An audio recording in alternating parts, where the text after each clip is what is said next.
ელენე ხოშტარიას სამართლებრივი განაჩენით უკმაყოფილოთა ნაცნობი ჩამონათვალე ოპოზიცია, ელჩების ნაწილი და ჰელსინკის კომისია.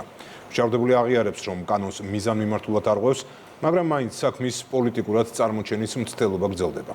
ანა ბერძენიშვილის სიუჟეტი. ელჩებისა და ოპოზიციის უცხოელი პარტნიორების შემდეგ ელენე ხოშტარიას დასაცავად ამჯერად ჰელსინკის კომისია გამოდის. 16 ადმინისტრაციული სამართალდარღვევა, გადაუხდელი ჯარიმები, ბრალდება ქვეყნის საბოტაჟისთვის.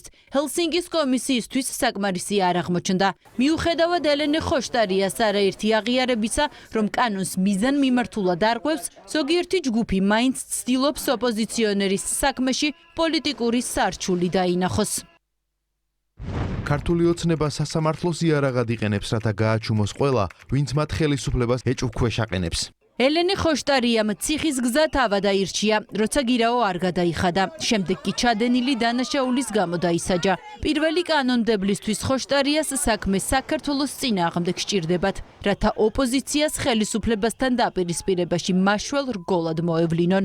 უნდათ რომ გარკვეულწილად კაპიტალიზება მოახდინო, რისთვისაც ეს ყველაფერი მოაწყეს, რისთვისაც მიყავდათ ელენე ხოშტარია დანაშაულზე, რისთვისაც ჩატოვეს ის ციხეში და არ გადაახტევინეს გირაო და რისთვისაც ყავთ ზოგადად ხალხი პატიმრობაში, შემდეგ ესეთი განცხადებები გამოიყენონ შემდეგ საქართველოს ხელისუფლების თავდასხმისთვის. კიდევ ერთხელ, ხოშტარია და მსგავსი ადამიანები არიან პირადი პატიმრები ჰელსინკის კომისიის და მსგავსი ორგანიზაციების თუ ადამიანების, რომლებიც ჩვეულებრივად საზარბაზნე ხორცად წირავენ ამ ადამიანებს, მიყავთ ისინი და აქეზებენ მათ დანაშაულზე, რომ შემდეგ მოაწყონ განხილვები, რეზოლუციები, განცხადებები და ასე შემდეგ. ჰელსინკის კომისიის განცხადება სახელისუფლებო გუნდისთვის ქვეყნის შიდა საქმეებში ჩარევას ნიშნავს, ისევე როგორც არგუმენტებისგან დაცლილი და დაუსაბუთებელი გზავნილი, რომელიც სამართლებრივ ჩარჩოებს სცდება. მომართველი გუნდი მსგავსი განცხადებების უკან საქართველოს ხელისუფლების წინააღმდეგ მოქმედ ჯგუფს ხედავს.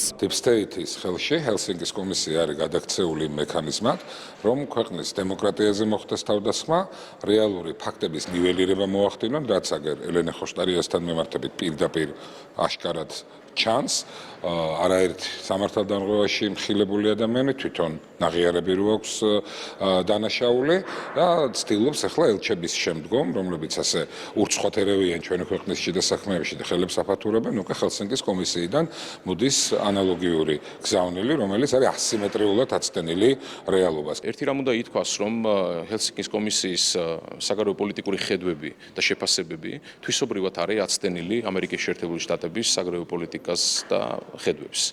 სწორედ ამიტომ არ არის საინტერესო ჩვენთვის ჰელსინკის კომისიის მიერ გაკეთებული განცხადებები, ის არის სრულიად ტენდენციური და წარმოადგენს მხოლოდ ერთი არხიდან, ერთი მხრიდან მიღებული ინფორმაციის სუბიექტური ინფორმაციის პოლიტიკურ შეფასებას. მაშინ როცა ოპოზიციის პროპაგანდა ჩიხში შედის, სახელისუფლებო გუნდისთვის მსგავსი ორგანიზაციები და სხვა ქვეყნის პოლიტიკოსები აქტიურდებიან, რათა ურეიტინგო ოპოზიციას ფასი შესძინონ.